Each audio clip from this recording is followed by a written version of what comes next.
جس کو پڑھیں گے، لیکن اس سے پہلے جو 8ویں باب میں ہم نے پڑھا تھا میں اس کو تھوڑا سا ریپیٹ کرنا چاہتا ہوں، اور اس کے بعد پھر ہم 9واں باب شروع کریں گے۔ 8واں باب ہم نے شروع کیا تو 7ویں مہر جب کھلی تو آدھے گھنٹے کے قریب آسمان میں خاموشی رہی۔ خاموشی سے کیا مراد ہے؟ اس کی بہت ساری ایکسپلینیشنز ہیں جو دی جاتی ہیں، لیکن ایک زیادہ جو مجھے درست لگتی ہے وہ یہ ہے کہ جیسے طوفان سے پہلے خاموشی ہوتی ہے اور اس کے بعد طوفان شروع ہو جاتا ہے، ایسی ہی یہ خاموشی ہے جو نظر آ رہی ہے، لیکن اس کے بعد بڑی سویئر قسم کی ججمنٹس ہیں، بڑی سویئر قسم کی وبائیں ہیں، آفتیں ہیں جو اس زمین پر نازل ہونے والی ہیں۔ اور یہ عجیب سی خاموشی لگتی ہے کیونکہ آسمان وہ جگہ ہے جہاں پر کروبی، سرافیم، مقدسین، لاکھوں کروڑوں فرشتے دن رات بغیر آرام لیے حمد و ثنا اور پرستش جاری رکھتے ہیں۔ وہاں پر خاموشی اسے نظر نہیں آئی تھی، لیکن اب یہاں پر اس نے عجیب بات کی، اس نے کہا وہاں آدھے گھنٹے کے قریب خاموشی چھا گئی۔ اس کے بعد یہ تو تھا پہلی اور دوسری آیت میں، تیسری آیت میں ایک فرشتہ سونے کا عود سوز لیے ہوئے کھڑا ہوا، اور یہ عود کا مطلب ہے انسینس، بخور بھی کئی جگہوں پر اس کا ترجمہ کیا گیا ہے۔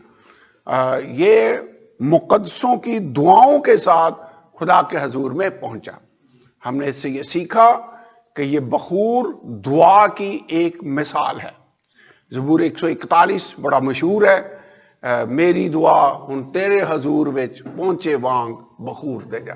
ہیکل کے اندر بھی بخور کی قربان گاہ ہوتی تھی، جس پر کاہن کا کام ہی ہوتا تھا بخور کو جلانا، خدا کے حضور بخور کی قربان گاہ پر قربانی پیش کرنا۔ یہ نیو ٹیسٹمنٹ میں دعا کی ایک ٹائپ ہے۔ اب خالی رسموں سے بات نہیں بنے گی، صرف عود ہی نہیں جلایا گیا، لکھا ہے وہ بخور مقدسوں کی دعاؤں کے ساتھ خدا کے حضور پہنچا۔ تو یہ بخور جلانا دعا کی ایک مثال ہے، دعا کی ایک ٹائپ ہے۔ دوسری ایک اور پوائنٹ بھی تھا، آپ کو یاد ہوگا، ہم نے اس بات پر بھی غور کیا کہ کئی دفعہ ہم دعا کرتے ہیں، ہمیں فوراً اس کا جواب نہیں ملتا، لیکن اس کا یہ مطلب نہیں کہ ہماری دعائیں ایسے رائے گاں گئی ہیں۔ دعائیں ہماری انتہائی قیمتی ہیں، خدا ان کو سونے کے باؤلز کے اندر رکھتا ہے، اور جلد یا بدیر ٹائم آتا ہے جب خدا ان دعاؤں پر نگاہ کرتا ہے، ان کو یاد کرتا ہے۔ دوسرے لفظوں میں یہ کہہ لیں، ان دعاؤں کے جواب دینے کا ٹائم آ جاتا ہے۔ آپ نے پڑھا ہوگا فرشتہ اس کے پاس آیا، قرنیلیس کے پاس، اور اس نے کہا تیری دعائیں اور خیرات خدا کے حضور یادگاری کے لیے پہنچی ہیں۔ مجھے نہیں پتا کتنی دیر وہ دعا کرتا رہا، لیکن دعائیں رائے گاں نہیں گئیں۔ ایک دن آیا جب اس کی دعا کے جواب میں فرشتہ آسمان سے اس کی دعا کا جواب لے کر آیا، اور اسے کہا پطرس کو بلا، وہ تجھے ایسی باتیں بتائے گا جس سے تو اور تیرا گھرانہ نجات پائے گا۔ یوں ہوا کہ سدوم اور عمورہ کو برباد کرتے وقت خدا نے ابراہیم کو یاد کیا اور لوط کو بچا لیا۔ کیا یاد کیا؟ ابراہیم کی دعاؤں کو۔ ابراہیم کی دعاؤں کے سبب سے لوط اور اس کی فیملی بچ گئی۔ سو یہ جو بخور ہے، یہ جو انسنس ہے، اس کا جلایا جانا میرے لیے بڑی انکریجمنٹ کی بات تھی جب میں نے اس کو اسٹڈی کیا، کہ ہماری دعائیں کو فوری جواب نہ بھی ملے، لیکن اس کا یہ مطلب نہیں کہ جواب ملے گا نہیں، جواب ضرور ملتا ہے۔ جب خدا نے کہا نا مانگو تو تم کو دیا جائے گا، ڈھونڈو تو پاؤ گے، تو وہ خدا وعدوں میں سچا خدا ہے۔ فوری جواب نہ بھی ملے تو بھی جواب ضرور ملے گا۔ کئی لوگوں کو میں نے دیکھا ہے، وہ اپنے بچوں کے لیے دعائیں کرتے رہے، دعائیں کرتے کرتے ان کی نجات کے لیے مر گئے، ان کو نجات نہیں ملی۔ ان کے مرنے کے بعد خدا نے بچوں کو نجات دی۔ اس کا مطلب ان کی دعائیں، بندہ مر جاتا ہے دعائیں نہیں مرتی، آدمی مر جاتا ہے دعائیں نہیں مرتی۔ ریزن خدا ان کو قیمتی سمجھتا ہے اور سونے کے پیالوں میں ان دعاؤں کو خدا رکھتا ہے۔ ہم نے یہی پرنسپل مکاشفہ کی کتاب اس کے 5ویں باب کی 8ویں آیت میں بھی پڑھا تھا کہ جب اس نے وہ کتاب لے لی تو وہ چاروں جاندار 24 بزرگ اس برہ کے سامنے گر پڑے، ہر ایک کے ہاتھ میں بربط اور عود سے بھرے ہوئے سونے کے پیالے تھے، یہ مقدسوں کی دعائیں ہیں۔ سونے کے پیالوں میں خدا مقدسوں کی دعاؤں کو رکھتا ہے۔ آپ کو انکریجمنٹ نہیں ملتی کہ ہماری دعائیں کتنی ویلیویبل ہیں؟ ایک جگہ پر لکھا ہے، زبور کی کتاب میں داؤد کہتا ہے تو نے میرے آنسوؤں کو مشکیزے میں رکھا ہوا ہے۔ اس کا مطلب میں دعا میں جو آنسو بہاتا ہوں وہ اتنے ویلیویبل ہیں کہ خدا ان کو باٹل میں، مشکیزے کا ترجمہ باٹل کیا ہوا ہے انگلش میں، اس میں رکھتا ہے۔ اس کا مطلب خدا اس کو بڑا ویلیویبل سمجھتا۔ اوکے، 6 آیت ہے، لکھا اور وہ 7 فرشتے جن کے پاس وہ 7 نرسنگے تھے پھونکنے کو تیار ہوئے، پہلے نے جب نرسنگا پھونکا تو خون ملے ہوئے اولے اور آگ پیدا ہوئی اور زمین پر ڈالی گئی، تہائی زمین جل گئی، تہائی درخت جل گئے، تمام ہری گھاس جل گئی۔ یہ 7ویں آیت ہے۔ اولے، لیکن ان میں خون ملا ہوا ہے، اور آگ وہ زمین پر ڈالی گئی، اور تہائی زمین، درخت، ویجیٹیشن جل گئی۔ مجھے پتہ نہیں آپ کو یاد ہے کہ نہیں، خروج کی کتاب جب موسیٰ کے وقت میں ان مصریوں پر ججمنٹ خدا نازل کر رہا تھا تو ایک ججمنٹ یہ بھی تھی کہ خون ملے ہوئے اولے اور آگ زمین پر آئی۔ اس کو you will have to search، لیکن ایک ہاں 9 باب میں ہے، ایک جو سرچ ہے 9ویں باب کی کون سی آیت ہے؟ 13 آیت۔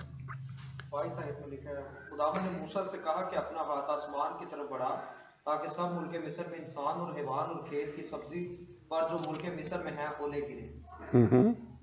اور موسیٰ نے اپنی لاٹھی آسمان کی طرف اٹھائی اور خداوند نے رعد اور اولے بھیجے اور آگ زمین تک آنے لگی، اور خداوند نے ملک مصر پر اولے برسائے۔ سو اولے ہیں، آگ ان میں ملی ہوئی ہے، یہ زمین پر نازل ہو رہے ہیں۔ اولے تو ویسے ہوتا ہے نا، برف جب ٹھنڈی ہو جاتی ہے تو وہ جم کر، وہ تو برف کی ٹائپ ہے، لیکن یہ عجیب کمبینیشن ہے۔ میں اس پر غور کر رہا تھا کہ یہ اولے ہیں لیکن خون ملے ہوئے اولے ہیں، اور آگ بھی ہے، اور اسے درخت بھی جل رہے ہیں۔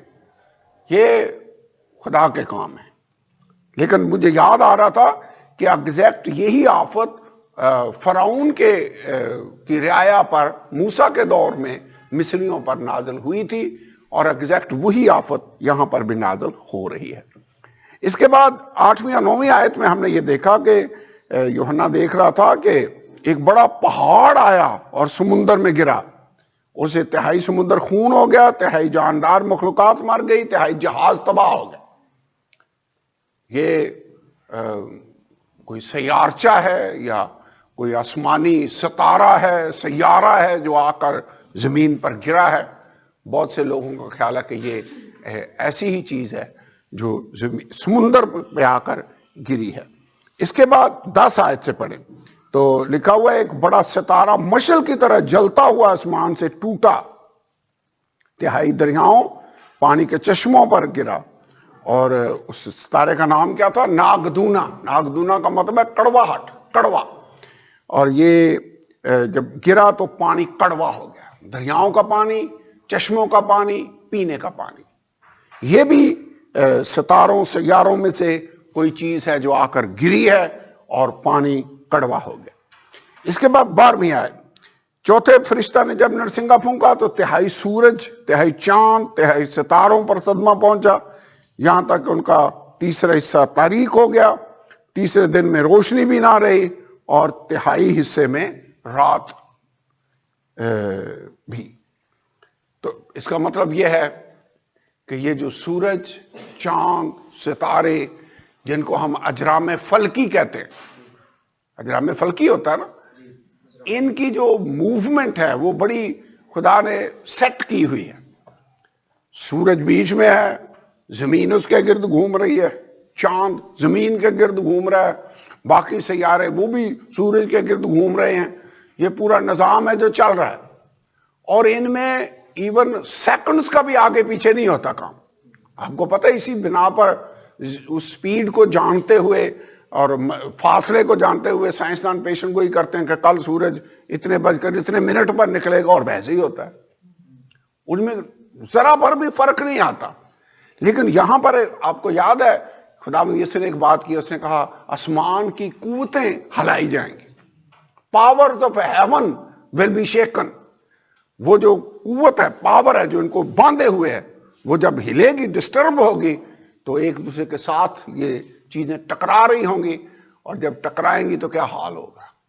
You can imagine. متی کی انجیل میں مسیح یسوع نے بھی کہا کہ سورج اپنی روشنی نہ دے گا, چاند خون ہو جائے گا.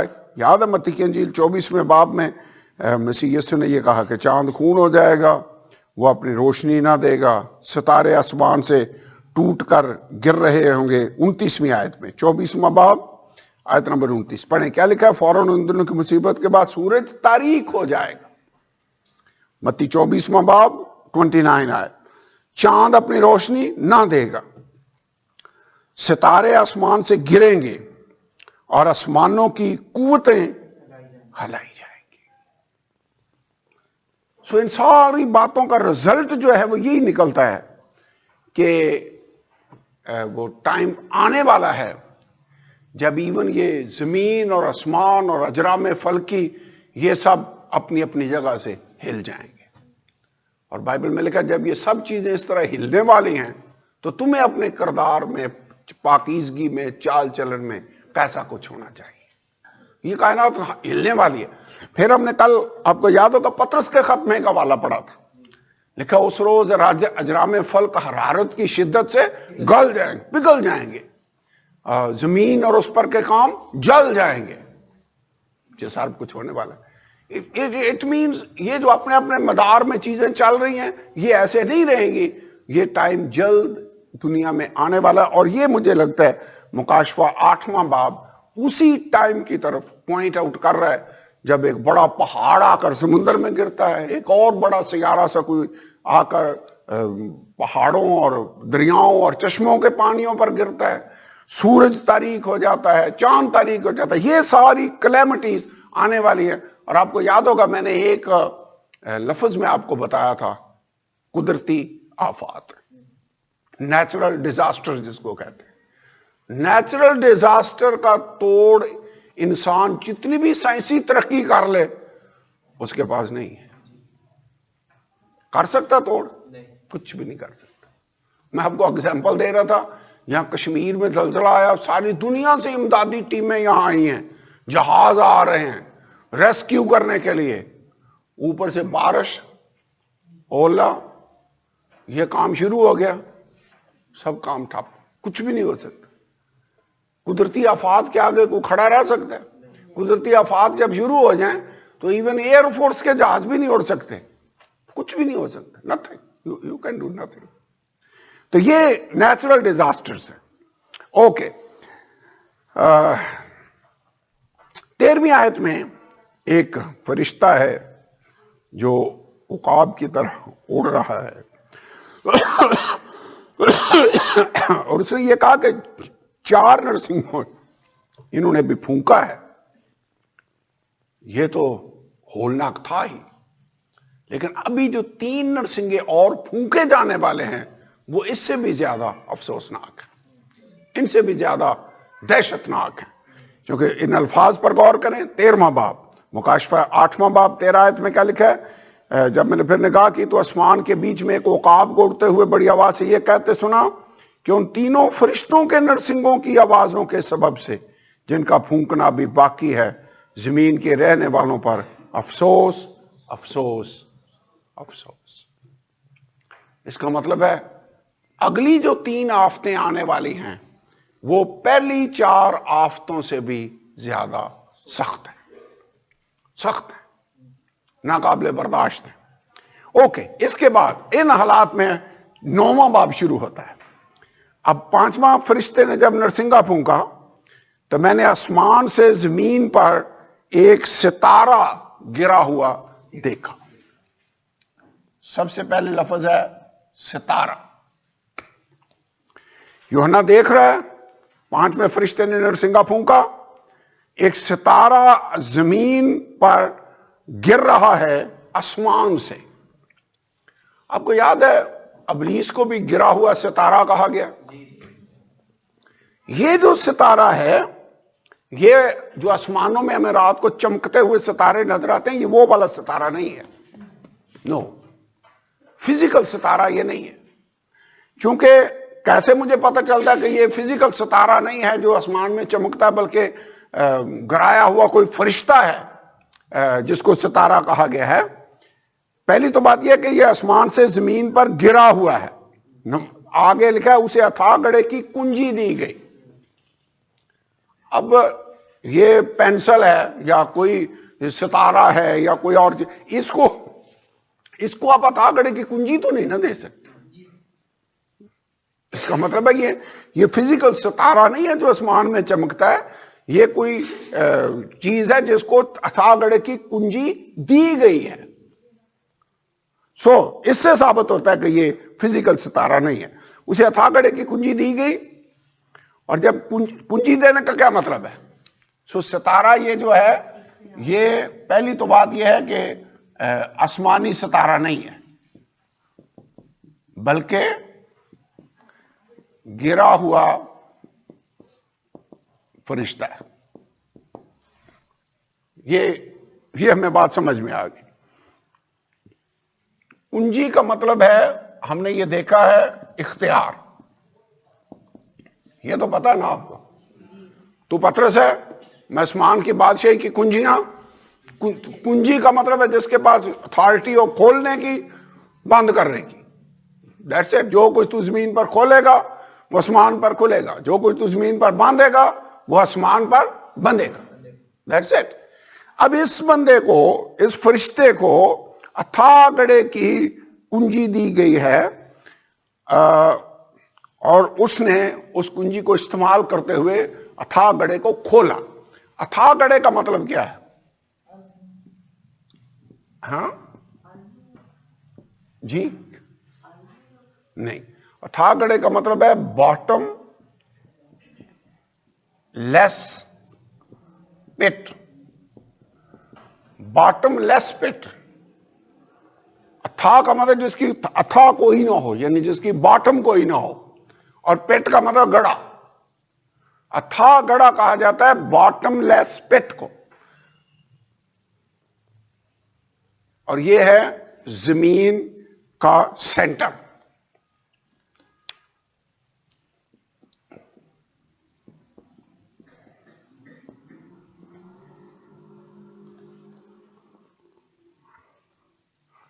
اب یہاں سے آپ دیکھیں تو اس کی جو طے ہے باٹم، وہ کوئی بھی نہیں بنے گی۔ ادھر بھی باٹم ہے، ادھر بھی، یہاں سے کریں تو ادھر باٹم ہے، ادھر سے کریں تو ادھر باٹم ہے۔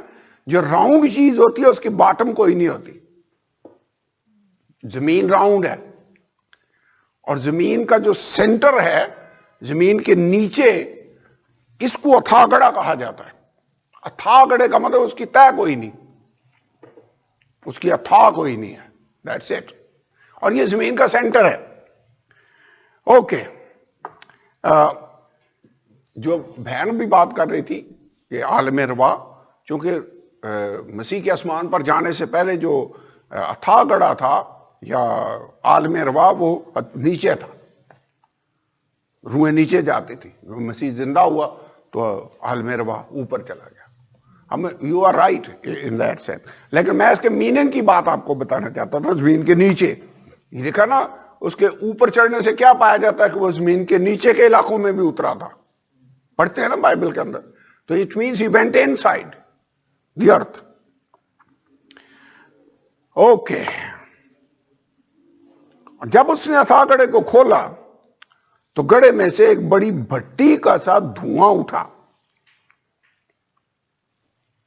جو ہی اس نے ہتھاکڑے کو کھولا تو نیچے سے ایسے دھواں باہر نکلنے لگا جیسے بھٹی کا دھواں ہوتا ہے،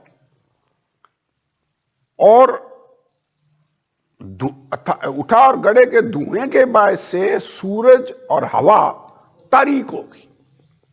ویسے گہرا جب دھواں ایسے پھیلے تو سورج نظر آنا بند ہو جاتا ہے۔ لاہور میں تو کیا یہ سموگ چھائی ہوئی ہو تو سورج نظر نہیں آتا، لیکن یہ جب زیادہ دھواں چھا گیا تو یوحنا کو سورج اور ہوا نظر ہی نہیں آ رہی تھی، وہ کہہ رہا وہ تاریک ہوگی۔ اتنا اس کا مطلب ہے زیادہ ہی وہ دھواں تھا، اور اس دھوئیں میں سے زمین پر ٹڈیاں نکل پڑی۔ سب سیکوینس سمجھ آ رہی ہے؟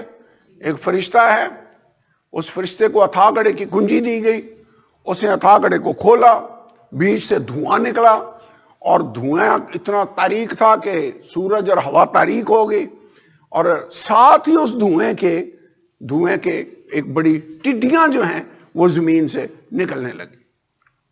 اوکے، اور یہ جو ٹڈیاں ہیں ان کا ڈسکرپشن دیکھیں، اور لکھا ہے انہوں نے زمین کے بچھوؤں کی سی طاقت دی گئی ہیں۔ ویسے یہ ٹڈیاں، لیکن طاقت کیسی ہے ان کے پاس؟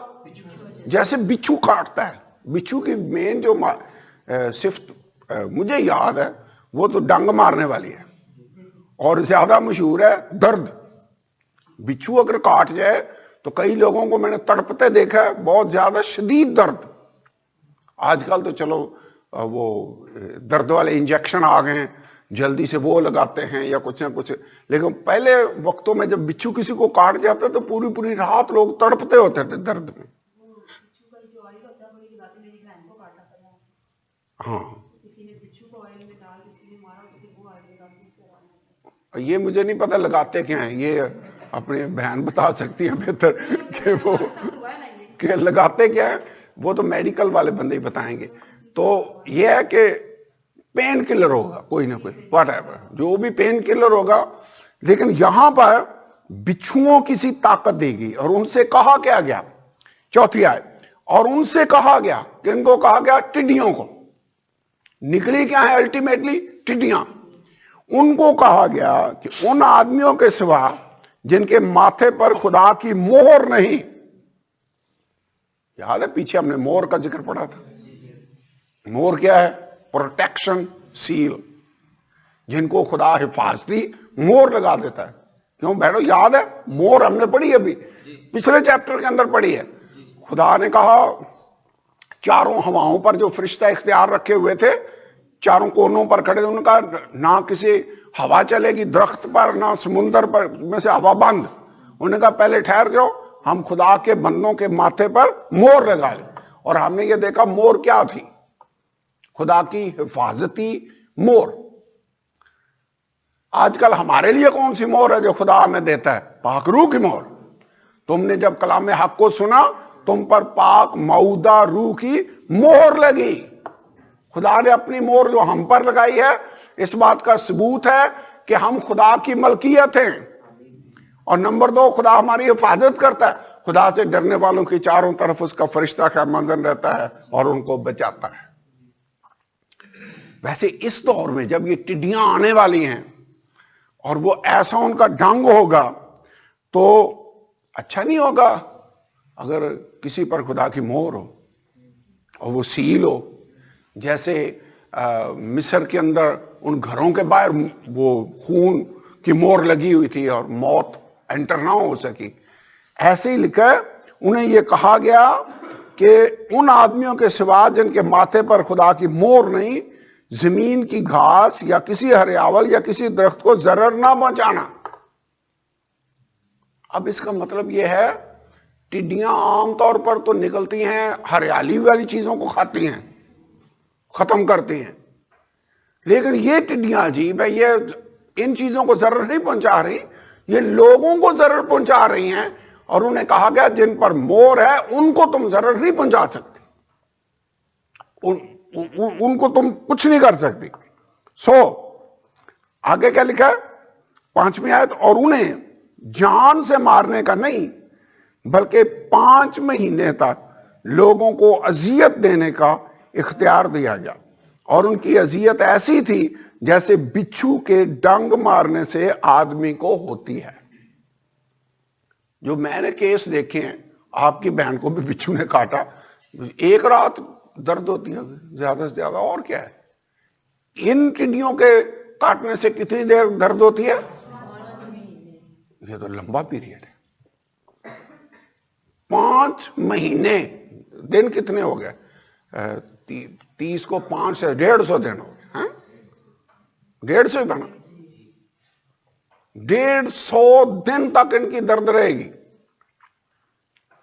ارے کنڈیشن کیا ہوگی لوگوں کی؟ 6 آیت، ان دنوں میں آدمی موت ڈھونڈیں گے مگر ہرگز نہ پائیں گے، اور مرنے کی آرزو کریں گے اور موت ان سے بھاگیں گی۔ اب سمجھ آئیے کیوں فرشتے نے پہلے کہا جو ابھی 3 نرسنگے اور پھونکنے والے ہیں، پھونکے جانے والے ہیں، ان کے لیے، زمین پر رہنے والے لوگوں کے لیے افسوس افسوس افسوس، کیونکہ یہ درد ناقابل برداشت ہے، یہ اتنا بڑا عذاب ہے جو دنیا پر آنے والا ہے۔ اب ان ٹڈیوں کی صورتیں کیسی ہیں؟ 7ویں ہے، لکھا ان ٹڈیوں کی صورتیں ان گھوڑوں کی سی تھی جو لڑائی کے لیے تیار کیے گئے ہوں۔ یہ مجھے لگتا ہے یہ ٹڈیاں کوئی اسپیشل ٹڈی ہیں، یہ عام ٹڈیاں تو نہیں لگتی، جن کی شکل گھوڑوں جیسی ہے، جو لڑائی کے لیے ریڈی ہوں۔ ان کے سروں پر گویا سونے کے تاج تھے، سروں کے اوپر ایسے کراؤن بنے ہوئے ہیں، تاج بنے ہوئے ہیں، اور ان کے چہرے آدمیوں کیسے تھے، چہرے انسانوں کی طرح کے ہیں، اور آگے لکھا ہوا ہے بال عورتوں کیسے تھے، اور دانت ببر کیسے، اور ان کے پاس لوہے کیسے بختر تھے۔ انہوں نے اوپر جو کور چڑھایا ہوا تھا وہ لگتا تھا جیسے لوہے کا کور کیا ہوا ہے۔ اس کا مطلب ہے لوگ اگر ڈنڈے شنڈے لے کے ان کو مارنے کی کوشش کریں تو مار بھی نہیں سکیں گے، ماری نہیں جائیں گی۔ انہوں نے لوہے کے وہ جیسے پہنے ہوئے ہیں، اس کا مطلب ہے ان کو عام آدمی ایسے وہ ڈیمیج بھی نہیں کر سکتا۔ جی ہاں، پھر ہو سکتا ہے کئی لوگوں کو فائر کرنے کی کوشش کرتے ہیں کہ ان کو ماریں، مجھے لگتا ہے ان پر فائر بھی نہیں اثر کرنا۔ لوہے کے سے بختر، دانت ببر کے، ہاں یہ بلٹ پروف لگتے ہیں۔ ان کے بعد لوہے کے سے بختر، ان کے پروں کی آواز ایسی تھی جیسے رتھوں اور بہت سے گھوڑوں کی جو لڑائی میں دوڑتے ہوں۔ ان کے پروں کی آواز ایسے آتی تھی جیسے بہت سارے گھوڑے جنگ میں دوڑ رہے ہوں۔ 10 آیت، اور ان کی دمیں بچھوؤں کی سی تھیں اور ان میں ڈنگ بھی تھے، اور ان کی دموں میں 5 مہینے تک آدمیوں کو ضرر پہنچانے کی طاقت تھی، اور اتھا گڑھے کا فرشتہ ان پر بادشاہ تھا، اور اس کا نام عبرانی میں عبدون اور یونانی میں اپلیون ہے۔ اس سے بھی ثابت ہوتا ہے کہ یہ آسمان والے وہ فرشتہ نہیں ہے اور کہ ستارہ نہیں ہے، یہ اتھا گڑھے کا فرشتہ ہے۔ اب تو کلیئر ہی ہو گیا نا کہ اس کا مطلب ہے اگر ان کا بادشاہ فرشتہ ہے تو یہ بھی گھرائے ہوئے فرشتے ہی ہیں جو لوگوں کو ضرر پہنچانے کے لیے ٹڈیوں کی صورت میں اتھا گڑھے سے نکلے۔ تو یہ عام ٹڈیاں نہیں ہیں، یہ ابلیس کی قوتیں ہیں، اس کے گھرائے ہوئے فرشتے ہیں، کیونکہ اتھا گڑھے کا فرشتہ ان پر بادشاہ ہے، اور اس کا نام عبرانی میں عبدون اور یونانی میں اپلیون ہے، اور دونوں کا مطلب ہے ڈسٹرکشن، تباہی، ہلاکت۔ اس کا نام ہی یہ ہے۔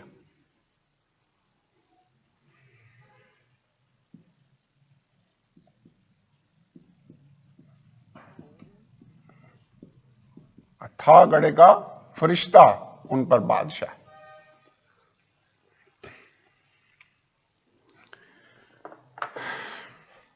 کیسے آپ ثابت کریں گے کہ یہ ٹڈیاں عام ٹڈیاں نہیں ہیں؟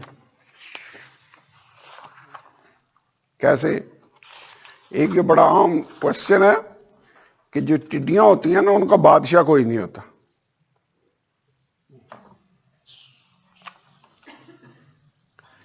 امثال کی کتاب محض 27ویں باب میں لکھے ٹڈیاں جن کا کوئی بادشاہ نہیں ہوتا.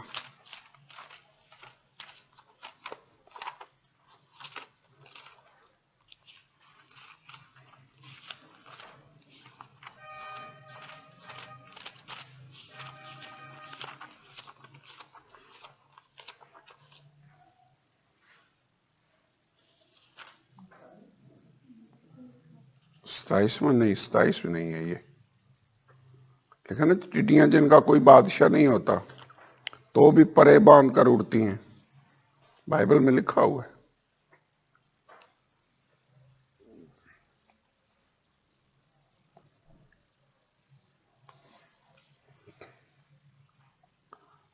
تیسواں باب ہے 27ویں آیت ہے.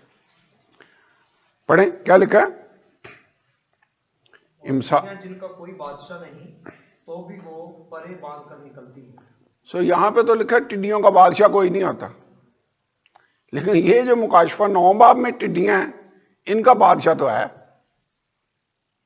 تو اس کا مطلب ہے یہ عام ٹڈیاں نہیں ہیں. ٹڈیوں کا بادشاہ کوئی نہیں ہوتا ان کا بادشاہ ہے. اور ان کا بادشاہ ہے کون؟ تھا گڑے کا فرشتہ. تو اٹ مینس یہ ابلیس کے گرائے ہوئے فرشتے ہیں جن کو اب اتھا گڑے سے نکالا گیا. اب میں تھوڑا سا آگے بڑھنا چاہتا ہوں.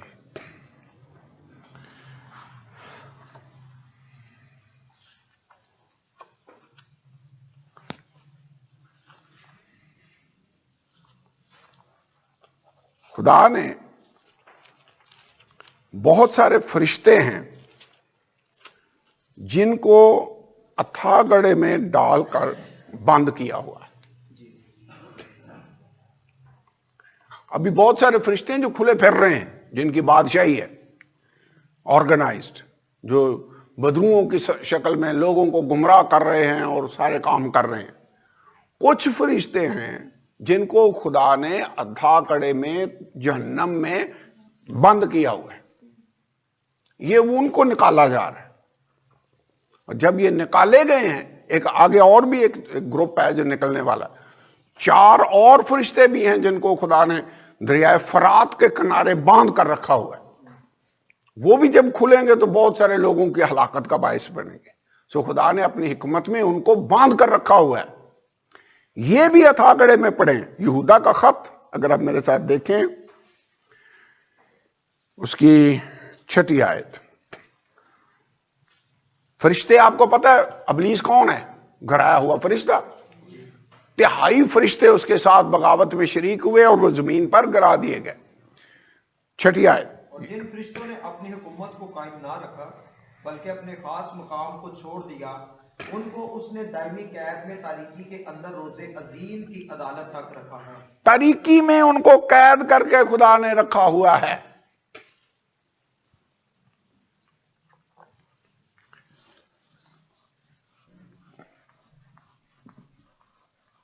یہ میرے خیال میں حوالے لکھ لیں. یہ بڑے اہم حوالے. یہودا 6 آیت جو ثابت کرتا ہے کہ ابلیس کی یہ جو فرشتے ہیں یہ اتھا گڑے میں قید ہیں. دوسرا پطرس 2 باب کی 4 آیت. دوسرا پطرس 2 باب 4 آیت. کیونکہ جب خدا نے گناہ کرنے والے فرشتوں کو نہ چھوڑا بلکہ جہنم میں بیچ کر تاریک غاروں میں ڈال دیا تاکہ عدالت کے دن تک حراست میں رہیں. تاریک غاروں میں ڈال دیا. یہاں اس نے کھولا کیا ہے؟ اتھا گڑا. اس کی کنجی کھولی بدروں میں باہر. ابلیس کے فرشتے باہر آ گئے اور لوگوں کو ایسا تنگ کیا کہ جو درد ان کو ہو رہی ہے وہ 5 مہینے تک درد چلتی رہی اور لوگ موت ڈھونڈ رہے ہیں لیکن موت آ نہیں رہی. یہ ڈسکرپشن لکھا ہوا ہے. اس کے بعد 2 پطرس 2 باب کی 4 آیت پڑھ لی ہے. آپ پیچھے سے کوئی بھائی پڑھے لوکا 8 باب کی 31 آیت.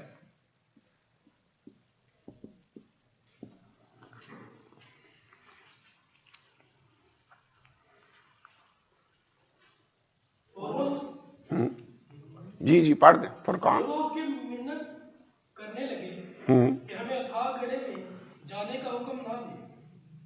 ٹھیک ہے, یہ کون سی بدروئیں منتیں کر رہی ہیں خدا یسوع کی؟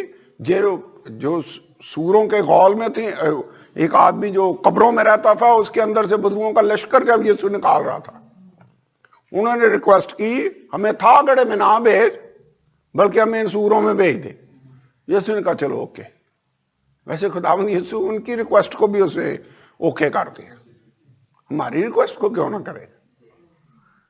اس نے ان کی منت مان کر ان کو وہاں بھیجا, لیکن اصل جگہ بھیجنا ان کو کہاں تھا؟ ہاگر. ایک مطلب بہت ساری بدروئیں ہیں, ابلیس کے گرائے ہوئے فرشتے ہیں جو اس حوالے کے مطابق اور اس حوالے کے مطابق اور اس حوالے کے مطابق اتھاہ گڑھے میں بند ہیں. اینڈ میں جا کر اتھاہ گڑھے میں یہ جو بند فرشتے ہیں ان کو نکالا جائے گا, اور جب نکالا جائے گا تو یہ زمین پر تباہی, بربادی, درد, یہ سب چیزیں پیدا کرنے کا باعث بنے گی.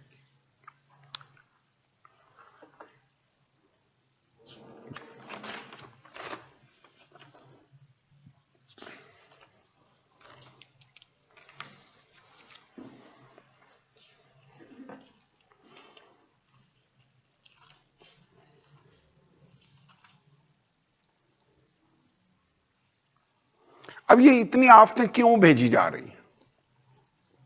ایک بات جو مجھے سمجھ میں آتی ہے وہ یہ ہے کہ یہ بھی خدا کا رحم ہی ہے, کیونکہ خدا چاہتا ہے کہ شاید اس کے نتیجے میں یہ توبہ کر لیں. لیکن آپ کو یاد ہے پچھلے چیپٹر میں 9ویں باب میں ہم نے یہ پڑھا تھا, 6 باب میں بھی پڑھا تھا کہ انہوں نے یہ سب کچھ آیا لیکن انہوں نے اپنے گناہوں سے توبہ نہ کی. پڑھیں گے آیت مکاشفہ کی کتاب میں سے 9واں باب 20ویں اور 21ویں آیت. اور باقی آدمیوں نے جو ان آفتوں سے نہ مرے تھے اپنے ہاتھوں کے کاموں سے توبہ نہ کی کہ شیاطین کی اور سونے اور چاندی اور پیتل اور پتھر اور لکڑی کی مورتوں کی پرستش کرنے سے باز آتے, جو نہ دیکھ سکتی ہیں, نہ سن سکتی ہیں, نہ چل سکتی ہیں, اور جو خون اور جادوگری اور حرام کاری اور چوری انہوں نے کی تھی ان سے توبہ نہ کی. آمین. خدا ان آفتوں کو کیوں بھیج رہا ہے؟ تاکہ یہ توبہ کر لیں. رزلٹ کیا نکلا؟ انہوں نے توبہ نہیں کی. کن آفتوں کے نتیجے میں مرے نہیں ہیں یہ؟ ایک تو یہ نہیں مرے ٹڈیوں والی آفت کے نتیجے میں, اور نمبر 2 جو اگلی آفت ہم پڑھنے لگے ہیں اس کے نتیجے میں یہ نہیں مرے. مرے تو نہیں لیکن توبہ پھر بھی نہیں کی. اس سے کیا ثابت ہوتا ہے؟ اس کا مطلب ہے آدمی توبہ صرف آفتوں کی وجہ سے نہیں کرتا, توبہ پھر ہی کرتا جب خدا توفیق دے, جب خدا دل بدلے, خدا کی مہربانی تجھے توبہ کی طرف مائل کر دے. ورنہ لوگ اتنی آفتوں میں سے گزرتے ہیں پھر بھی توبہ نہیں کرتے.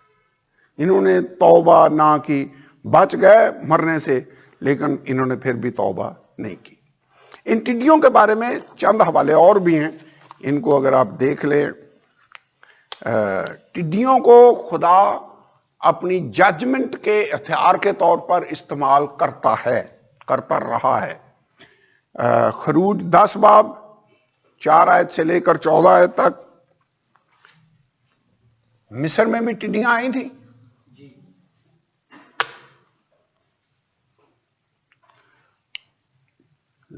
خروج 10 باب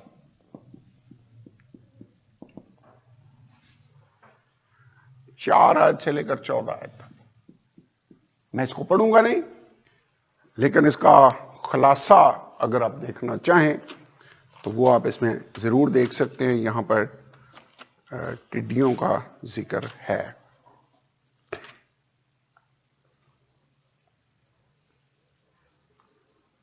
دس باب کی 12 آیت سے. ہاں 4 آیت سے.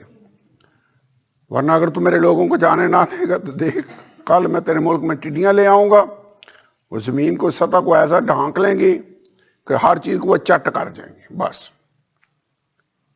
اور تیرے نوکروں گھروں میں بھر جائیں گے. اس کو میں کھا ہی نہیں جائیں گی ساری چیزیں بلکہ تیرے گھروں کے اندر بھی آ جائیں گی. اور اس سے پہلے یہ ایسا تو نے دیکھا ہی نہیں ہے.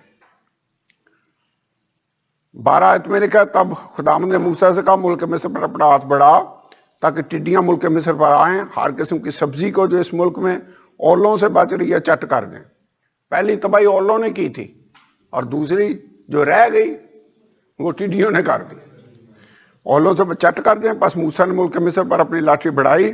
خداوند نے سارے دن اور ساری رات پرواہ آندھی چلائی اور صبح ہوتے ہوتے پرواہ آندھی ٹڈیاں لے آئی. ٹڈیاں سارے ملک مصر پر چھا گئیں اور وہیں مصر کی حدود میں بسیرا کیا. اور ان کا دل ایسا بھاری تھا, دال ایسا بھاری تھا کہ نہ تو اس سے پہلے ایسی ٹڈیاں کبھی آئیں نہ اس کے بعد پھر آئیں گی. انہوں نے ملک مصر کو ڈھانک لیا ایسا کہ ملک مصر میں اندھیرا ہو گیا.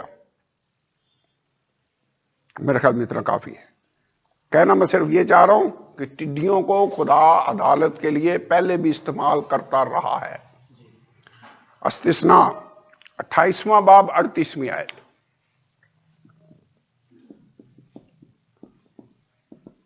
یہ ایک ہی آیت ہے, یہ پڑھ لیں.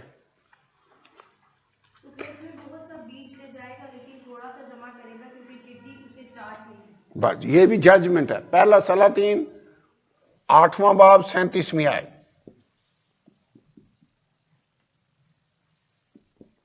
یہ بات ہو رہی ہے ٹڈیوں کی. ٹڈیاں جن کو خدا ججمنٹ کے طور پر استعمال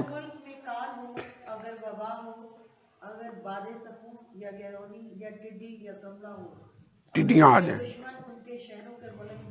بس اتنا کافی ہے. اس کے بعد دوسری تواریخ 7ویں باب کی 13 آیت, اس کو پڑھتے نہیں ہیں. میرے خیال میں اتنا کافی ہے. یہ حوالے لکھ لیں, ویسے اپنے فارغ ٹائم میں گھر جا کر اس کو ضرور پڑھ لیں. دوسری تواریخ 7واں باب 13 آیت. یوئیل 1 باب کی 4 آیت.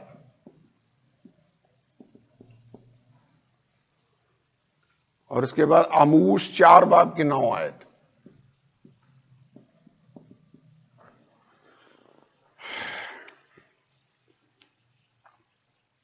یہ آخری پڑھ لیں, Amos 4:9.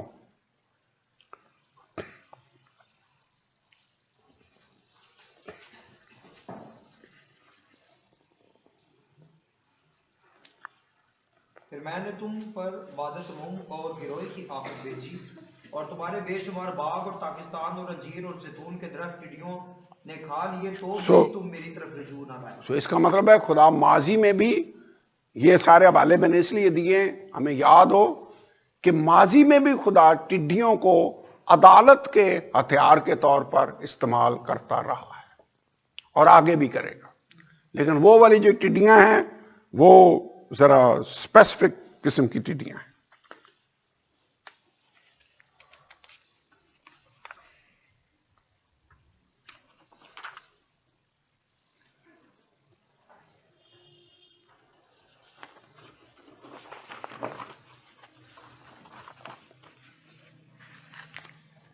Okay G, that is انف.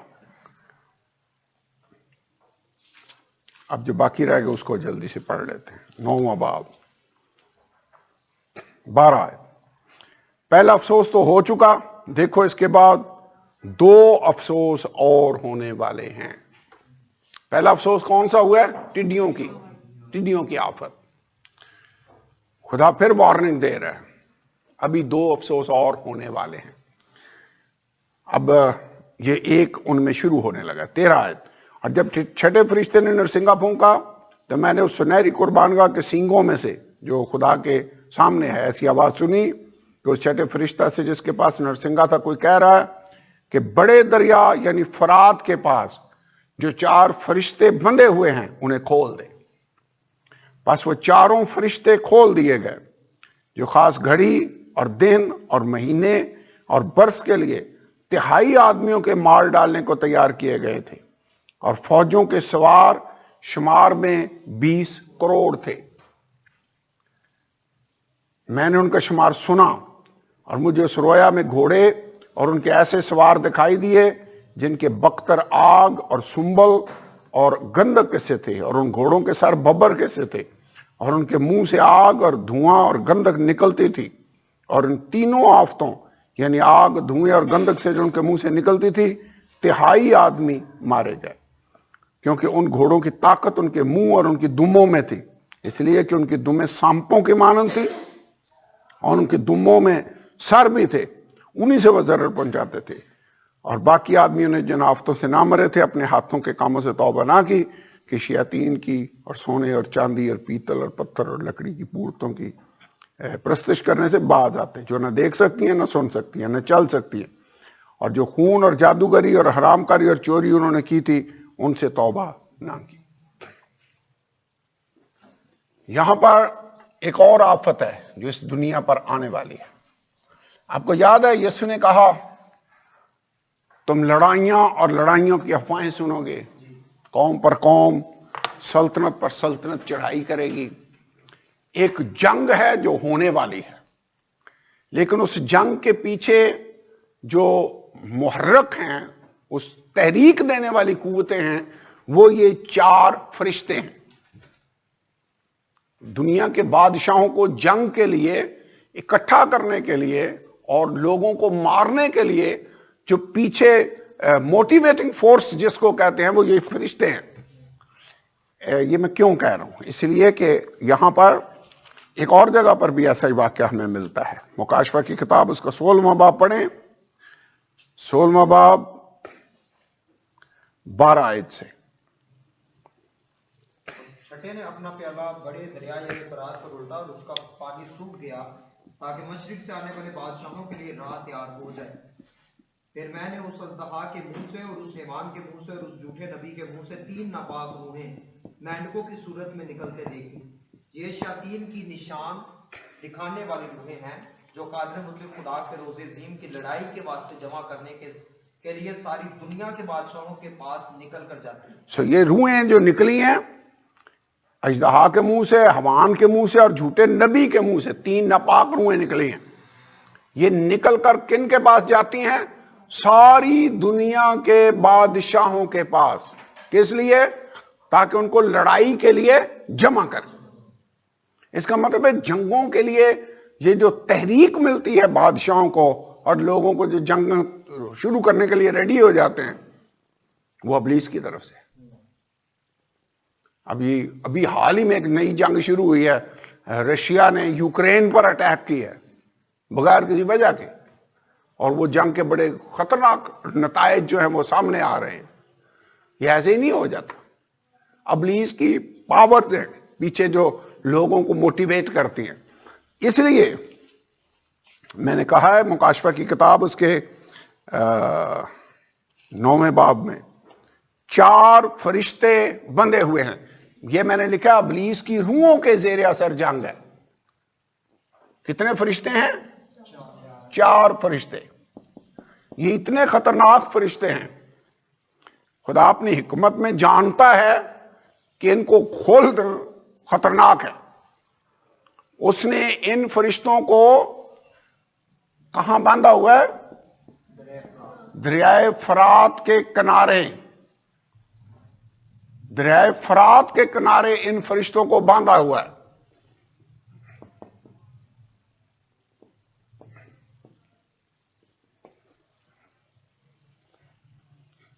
ویسے خدا کتنا رحم دل خدا ہے۔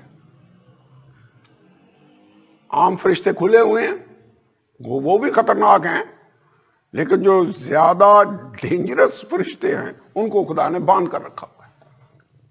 بہت سارے فرشتے ہیں جن کو عطا گڑھے میں رکھا ہوا ہے، 4 فرشتے ہیں جن کو دریائے فرات کے کنارے رکھا ہوا ہے، اور وہاں پر 3 روحیں ہیں جو مینڈکوں کی صورت میں نکلتی ہیں، جو جنگ کے لیے تیار کرتی ہیں، وہ بھی اس وقت نکل رہی ہیں۔